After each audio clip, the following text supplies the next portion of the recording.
जय हिंद दोस्तों। आज की इस वीडियो में हम लोग देखने वाले हैं क्लास 10th के केमिस्ट्री के चैप्टर नंबर 2 के कंप्लीट ऑब्जेक्टिव क्वेश्चन को। दोस्तों हमारा चैप्टर नंबर 2 है अम्ल, क्षारक एवं लवण। इसके पहले हम लोग चैप्टर नंबर 1 के कंप्लीट ऑब्जेक्टिव क्वेश्चन को देख लिए हैं। यदि आप लोगों ने नहीं देखा है तो उसका लिंक डिस्क्रिप्शन बॉक्स में मिल जाएगा, जाकर जरूर देखिएगा। तो चलिए आपके समय को बिना वेस्ट किए आज की इस वीडियो को शुरू करते हैं।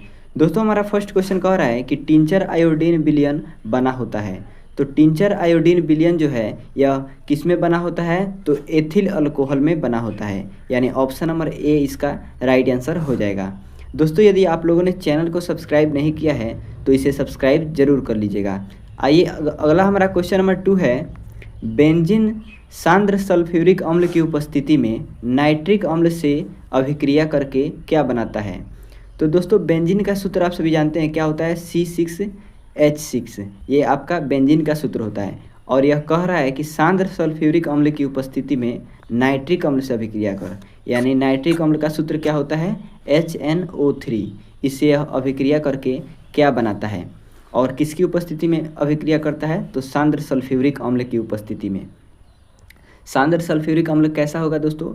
वह अम्ल जिसमें अम्ल की मात्रा ज़्यादा और पानी कम हो उसे हम लोग सांद्र अम्ल कहेंगे, और जिसमें क्या है कि पानी की मात्रा ज़्यादा और अम्ल की मात्रा कम हो उसे हम लोग क्या कहेंगे? तो उसे हम लोग तनु अम्ल कहेंगे, या फिर अगर सल्फ्यूरिक अम्ल रहेगा तो तनु सल्फ्यूरिक अम्ल कहेंगे।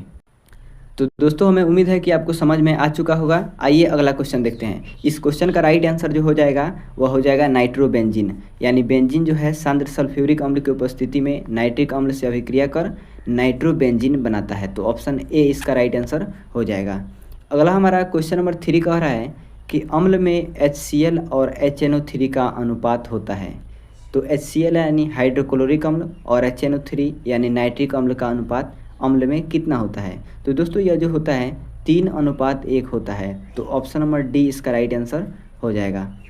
आइए दोस्तों हम लोग नेक्स्ट क्वेश्चन को देखते हैं। दोस्तों आप वीडियो को देखते हैं लेकिन इसे लाइक नहीं करते हैं तो इसे लाइक जरूर कर दीजिएगा। अगला क्वेश्चन कह रहा है कि अम्ल का जलीय विलयन विद्युत का संचालन करता है, क्योंकि अम्ल जल में, तो अम्ल जल में कैसा होता है? तो यह आयनित होता है, इसलिए अम्ल का जलीय विलयन जो है कि विद्युत का संचालन करता है। आयनित का मतलब होता है दोस्तों जब यह क्या है कि अम्ल जल में होता है तो यह मतलब आयन देता है। कौन सा आयन देता है? तो H+ आयन देता है, इसलिए यह आयनित होता है। अगला क्वेश्चन कह रहा है हमारा कि निम्नलिखित में से कौन गंधीय सूचक नहीं है? तो गंधीय सूचक इसमें से कौन नहीं है? तो दोस्तों शकरकंद जो है यह गंधीय सूचक नहीं है। तो ऑप्शन नंबर सी इसका राइट आंसर हो जाएगा क्वेश्चन नंबर 5 का। आइए दोस्तों हम लोग आगे देखते हैं। अगला हमारा क्वेश्चन नंबर 6 कह रहा है कि Pb/OH का होल है NO3 किस प्रकार का लवण है? तो दोस्तों यह जो है किस प्रकार का लवण है? तो यह एक प्रकार का क्षारीय लवण है। जहाँ पे भी OH दिखेगा वह आपका लगभग क्षारीय होता है, तो यह क्षारीय लवण है। ऑप्शन नंबर डी इसका राइट आंसर हो जाएगा क्वेश्चन नंबर 6 का। अगला हमारा क्वेश्चन नंबर 7 है, निम्नलिखित में कौन सबसे अधिक अम्लीय ऑक्साइड है? तो सबसे अधिक अम्लीय ऑक्साइड दोस्तों यहाँ पे क्या हो जाएगा? SO2 यानी सल्फर डाइऑक्साइड हो जाएगा। तो इस क्वेश्चन का राइट आंसर क्या हो जाएगा? ऑप्शन नंबर डी हो जाएगा। आइए दोस्तों अगला क्वेश्चन देखते हैं। अगला हमारा क्वेश्चन नंबर 8 है, हमें किससे उचित मात्रा में आयोडीन प्राप्त हो सकता है? तो दोस्तों आयोडीन जो है हमें नमक से उचित मात्रा में प्राप्त हो सकता है। तो ऑप्शन नंबर बी इसका राइट आंसर हो जाएगा। नेक्स्ट क्वेश्चन कह रहा है कि निम्नलिखित यौगिकों में कौन दुर्बल अम्ल है? तो दोस्तों दुर्बल अम्ल इसमें देखा जाए तो CH3COOH जो है यह दुर्बल अम्ल है। तो ऑप्शन नंबर बी इसका राइट आंसर हो जाएगा। आइए हम लोग आगे बढ़ते हैं। अगला क्वेश्चन कह रहा है कि सभी अम्ल जल में घुलकर प्रदान करते हैं। तो सभी अम्ल जो है जल में घुलकर क्या प्रदान करते हैं? तो हमने पहले ही आपको बता दिया है कि H+ आयन प्रदान करते हैं। ऑप्शन नंबर ए इसका राइट आंसर हो जाएगा। अगला क्वेश्चन कह रहा है दोस्तों कि निम्नलिखित में से किसके द्वारा औद्योगिक क्षेत्र में अम्ल वर्षा होती है? तो औद्योगिक क्षेत्र में अम्ल वर्षा जो है कि सल्फर डाइऑक्साइड के कारण होती है, जिसका सूत्र होता है SO2। दोस्तों अगला क्वेश्चन हमारा कह रहा है कि चूना जल का रासायनिक नाम क्या है? तो दोस्तों चूना जल का रासायनिक नाम जो है वह कैल्शियम हाइड्रोक्साइड है और इसका रासायनिक सूत्र क्या है, Ca/OH का होल ट्वाइस। इस प्रकार इसका रासायनिक सूत्र है। और उसके बाद यहाँ पे आप लोग बुझा हुआ चूना का आप लोग नाम जानते ही हैं, और उसके बाद कैल्शियम हाइड्रोक्साइड का भी जानते ही हैं। तो चलिए हम लोग आगे बढ़ते हैं। अगला हमारा क्वेश्चन नंबर 13 है, कोई विलयन लाल लिटमस पत्र को नीला कर देता है, इसका पीएच संभवतः क्या होगा। तो दोस्तों विलयन जो है वह लाल लिटमस पत्र को नीला कर दे रहा है, तो यह संभवतः क्या होगा, तो यह आपका 7 से अधिक होगा, क्योंकि लाल से नीला कर दे रहा है। आप लोग 2 सूत्र याद रखिएगा तो आप आसानी से इसको बना सकते हैं। कौन कौन सूत्र याद रखना है, एक रखना है छ ल नी, ठीक है, और एक रखना है, और दूसरा सूत्र क्या याद रखिएगा, अ नी ल। इन 2 सूत्रों को यदि आप याद रखते हैं तो आप आसानी से बता सकते हैं। कैसे, तो जब भी आपसे पूछा जाएगा कि लाल लिटमस पत्र को नीला कर देता है, यानी कोई विलयन जो है लाल को नीला कर देता है, तो सबसे पहले लाल आ रहा है, तो क्षार जो है 6 से क्षार हो गया, ल से लाल और न से नीला, यानी क्षार जो है लाल से नीला कर देता है। और यहाँ पे देखिए अ से अम्ल, नी से नीला और ल से लाल, अम्ल जो है नीला को लाल कर देता है और क्षार जो है लाल को नीला कर देता है। तो हमें उम्मीद है कि आपको समझ में आ चुका होगा, क्योंकि यहाँ पे कहा गया है लाल को नीला कर देता है, तो लाल को नीला करेगा तो यह क्या होगा, क्षारीय होगा। तो क्षारीय होगा दोस्तों, तो क्षारीय विलयन का पीएच मान आप सभी जानते हैं कि 7 से अधिक जो होता है वह क्षारीय होता है, और 7 से कम जो होता है अम्लीय होता है, और 7 पर उदासीन होता है। तो 7 से अधिक है तो ये क्या हो जाएगा, क्षारीय हो जाएगा। आइए हम लोग आगे बढ़ते हैं दोस्तों। हमारा अगला क्वेश्चन कह रहा है कि एसिटिक अम्ल का तनु विलयन के बारे में कौन सा अवलोकन सत्य है।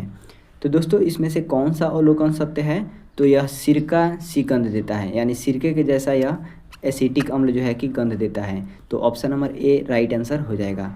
नेक्स्ट क्वेश्चन है कि एल्कोहल में उबली पत्ती पर आयोडीन विलयन की कुछ बूंद डालने पर पत्ती का रंग कैसा हो जाता है।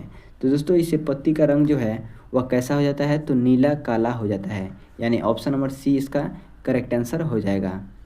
दोस्तों हमारा नेक्स्ट क्वेश्चन है कि अपच का उपचार करने के लिए निम्न में से किस औषधि का उपयोग करते हैं।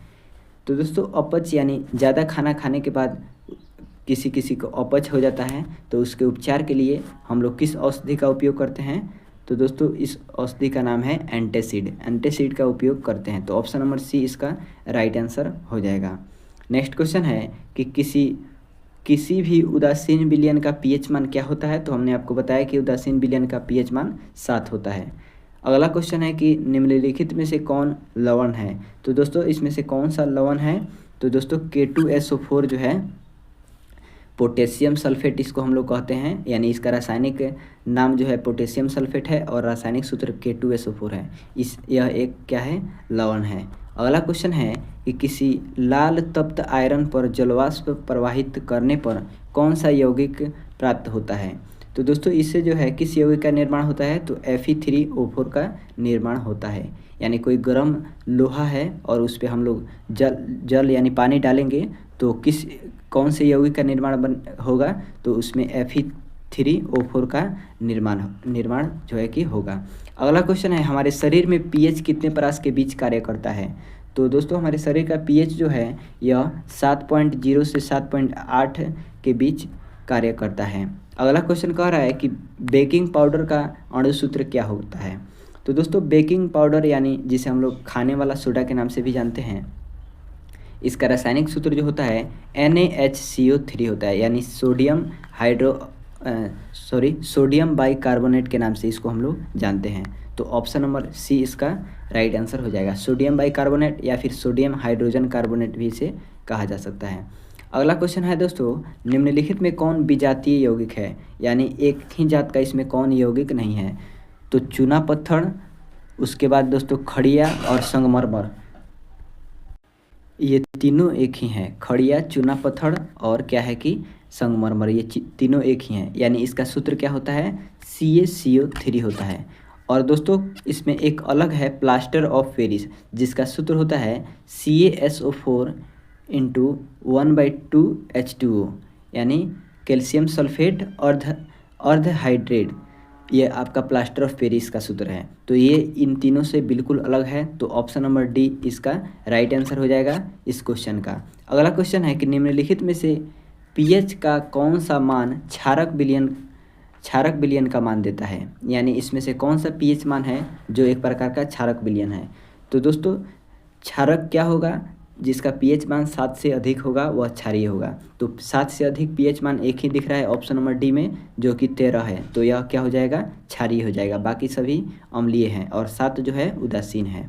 अगला क्वेश्चन है कि सोडियम क्लोराइड के जलीय विलयन से विद्युत धारा प्रवाहित करने पर यह वियोजित होकर सोडियम हाइड्रोक्साइड बनाता है, इस प्रक्रिया को क्या कहते हैं। तो इस प्रक्रिया को दोस्तों हम लोग क्या कहते हैं, तो इसे हम लोग क्लोर क्षार अभिक्रिया के नाम से जानते हैं। दोस्तों आइए हम लोग अगला क्वेश्चन देखते हैं। अगला क्वेश्चन कह रहा है कि निम्नलिखित अम्लों में से कौन परबल अम्ल है। तो परबल अम्ल इनमें से कौन सा है दोस्तों, तो सल्फ्यूरिक अम्ल, जिसका सूत्र होता है H2SO4, यह एक प्रकार का परबल अम्ल है। अगला क्वेश्चन कह रहा है कि अम्लीय ऑक्साइड के विलयन का पीएच कितना होता है। तो अम्लीय का दोस्तों 7 से कम होता है, तो 7 से कम यहाँ पे ऑप्शन नंबर डी हो जाएगा 4। नेक्स्ट क्वेश्चन है कि निम्नांकित में से कौन संक्षारक अम्ल है। तो संक्षारक अम्ल के नाम से सल्फ्यूरिक अम्ल को ही जाना जाता है।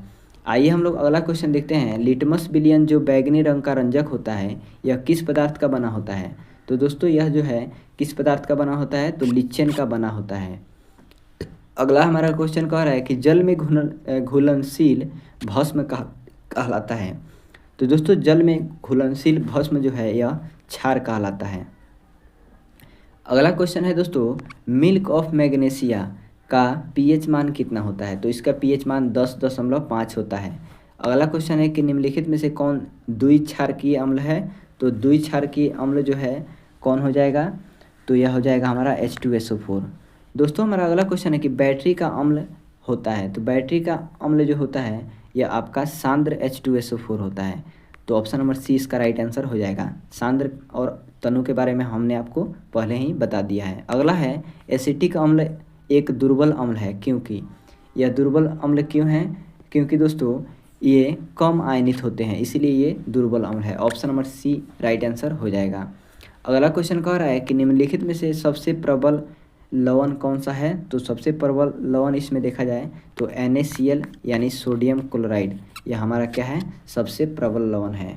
अगला क्वेश्चन है दांतों को साफ करने के लिए दंत मंजन, जिसे हम लोग टूथपेस्ट भी कहते हैं, प्रायः होता है।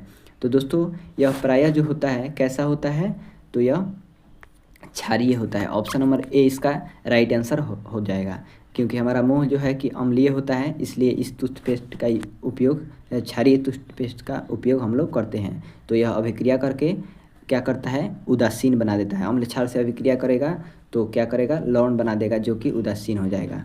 अगला क्वेश्चन है कि शुद्ध जल का पीएच मान होता है। तो इसका पीएच मान 7 होता है। अगला क्वेश्चन कह रहा है कि जब CO2 गैस को पानी में घोला जाता है तो विलयन का पीएच होता है।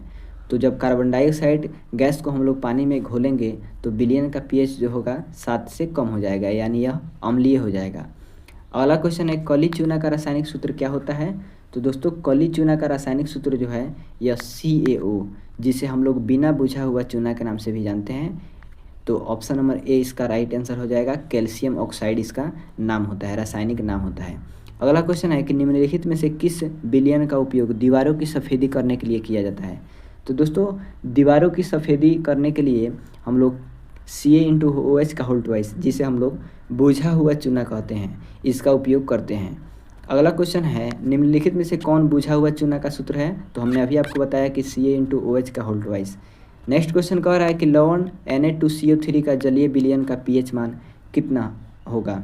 तो दोस्तों इसका पीएच मान जो होगा कितना होगा, तो 7 से अधिक होगा। नेक्स्ट क्वेश्चन कह रहा है कि एसिटिक अम्ल का IUPAC नाम है। तो एसिटिक अम्ल का IUPAC नाम जो है एथेनोइक अम्ल है। इसके बारे में विस्तार से हम लोग चैप्टर नंबर 4 में देखेंगे IUPAC नाम के बारे में।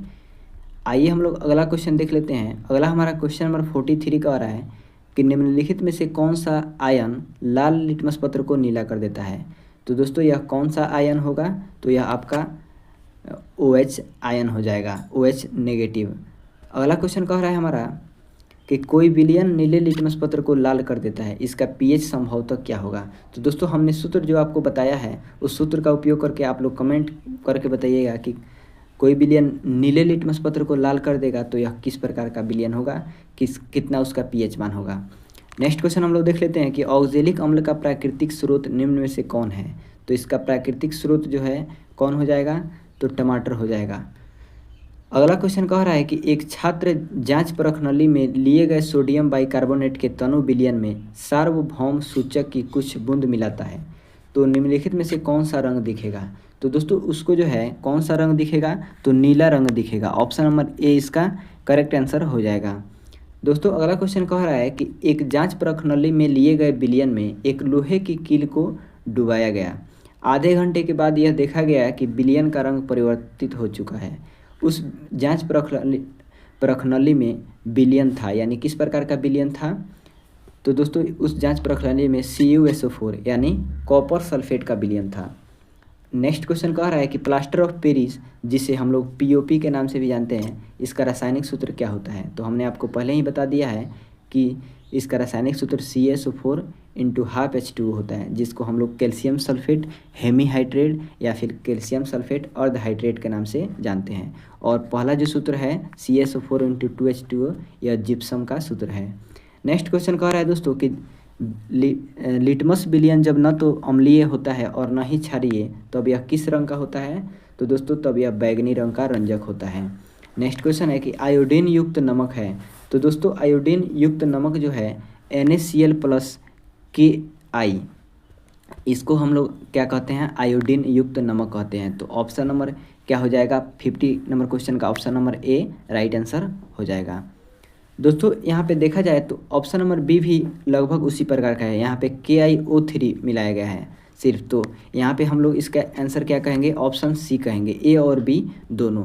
तो 50 नंबर क्वेश्चन का आप लोग आंसर सुधार कर लीजिएगा, ऑप्शन नंबर सी इसका राइट आंसर हो जाएगा। आइए अगला क्वेश्चन देखते हैं, प्लास्टर ऑफ पेरिस का रासायनिक नाम क्या है। तो दोस्तों इसका रासायनिक नाम जो है वह कैल्शियम सल्फेट मोनोहाइड्रेट, एक और नाम आ गया दोस्तों calcium sulphate monohydrate, calcium sulphate hemihydrate और कैल्शियम सल्फेट अर्धहाइड्रेट, इन तीनों नाम से क्या है कि प्लास्टर ऑफ पेरिस को जाना जाता है। दोस्तों हमारा अगला क्वेश्चन है कि लौंग तेल किस प्रकार का सूचक है। तो लौंग तेल जो है दोस्तों यह एक प्रकार का गंधीय सूचक है। ऑप्शन नंबर सी इसका राइट आंसर हो जाएगा। दोस्तों इस चैप्टर में लगभग 104 ऑब्जेक्टिव क्वेश्चन दिए गए हैं, तो हम इस वीडियो में 52 ही ऑब्जेक्टिव क्वेश्चन रहने देते हैं। अगली वीडियो में हम लोग 53 से लेकर और 104 तक ऑब्जेक्टिव क्वेश्चन को देख लेंगे। चूँकि वीडियो काफ़ी ज़्यादा लंबी हो जाएगी तो इसलिए हम इस वीडियो को यहीं पे समाप्त करते हैं। तो दोस्तों वीडियो आपको कैसा लगा कमेंट करके ज़रूर बताइएगा, और इसी प्रकार की वीडियो को देखने के लिए आप इस चैनल को सब्सक्राइब करके ज़रूर रखिएगा। तो चलिए हम मिलते हैं आपसे नेक्स्ट वीडियो में।